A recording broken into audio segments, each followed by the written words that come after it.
Hello friends, welcome to சேசு சமையல் தமிழ்.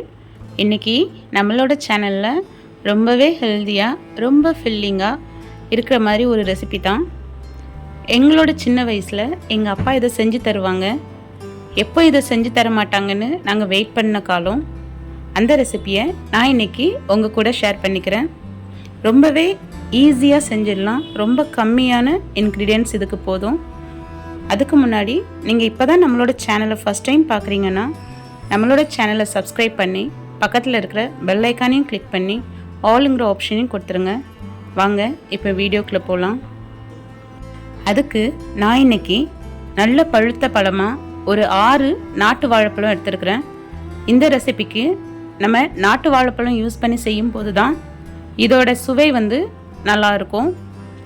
இந்த 6 வாழைப்பழத்தையும் இப்போ நம்ம தோல் உரித்து ஒரு பாத்திரத்தில் சேர்த்துக்கலாம். பாத்திரம் கொஞ்சம் பெரிய பாத்திரமாக எடுத்துக்குங்க. அப்போது உங்களுக்கு மிக்ஸ் பண்ணுறதுக்கு அது சரியாக இருக்கும். இப்போது ஒரு கரண்டி, அப்படி இல்லை அப்படின்னா நம்ம கீரை கடையிறதுக்கு பருப்பு கடையிறதுக்கெல்லாம் வச்சுருப்போம்ல மத்து, அதை வச்சு இந்த வாழைப்பழத்தை நல்லாவே நம்ம நசுக்கி விட்டுடலாம். ரொம்ப பேஸ்ட்டாக ஆக்கணுன்றது தேவையில்லை.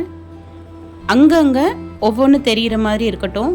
அப்போ தான் நம்ம குடிக்கும்போது அது வாயில் வரும், அது நல்லாயிருக்கும். நல்லாவே மிக்ஸ் பண்ணி விட்டுடலாம். இதை இங்கே காமிக்கிற மாதிரி நசுக்கிக்கலாம். இது கூடவே நான் ஒரு பெரிய சைஸ் தேங்காய், அதில் பாதி மூடி, அதை நல்லா அரைச்சி கெட்டியாக பால் எடுத்து வச்சுருக்கிறேன். எனக்கு அது ஒரு 500 ml அளவுக்கு கிடச்சிருக்கு. அதை நான் இதிலே மிக்ஸ் பண்ணிக்கிறேன்.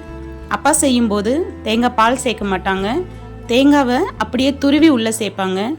ஆனால் இப்போ உள்ள பிள்ளைங்க அதை விரும்ப மாட்டேங்கிறாங்க. வாயில் தேங்காய் வந்துச்சுனாலே அதை தனியாக எடுத்துடுறாங்க. அதனால் நான் தேங்காய் பாலாக சேர்த்துருக்குறேன். இது கூடவே அந்த தேங்காய் உடைச்ச தண்ணி ஒரு 100 ml அளவுக்கு இருந்தது, அதையும் உள்ளே சேர்த்துருக்கேன். இப்போது இதில் நான் நாட்டு சர்க்கரை யூஸ் பண்ணுறேன்.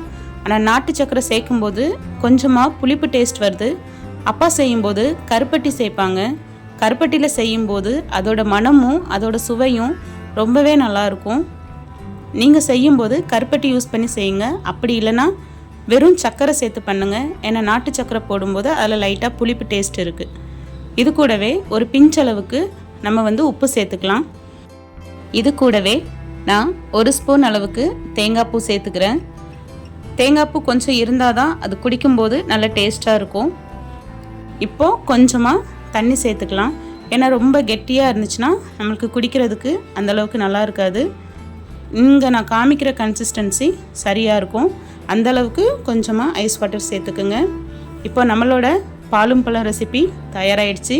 இதை சர்வ் பண்ணும்போது கப்பில் ஊற்றிட்டு மேலே கொஞ்சமாக தேங்காய் பூ வச்சு சர்வ் பண்ணிக்கலாம். அப்போ தான் குடிக்கும்போது சூப்பராக இருக்கும்.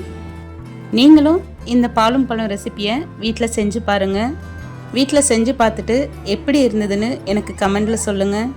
இதை குடிக்கும்போது அப்படியே 90s ஞாபகங்கள் எல்லாம் மனசில் அப்படியே சிறகடிக்கும். உங்களுக்கு இந்த ரெசிபி பிடிச்சிருந்ததுன்னா நம்மளோட சேனலை சப்ஸ்கிரைப் பண்ணி பக்கத்தில் இருக்கிற பெல் ஐக்கானையும் கிளிக் பண்ணி ஆளுங்கிற ஆப்ஷனையும் கொடுத்துருங்க. தேங்க்ஸ் ஃபார் வாட்சிங்.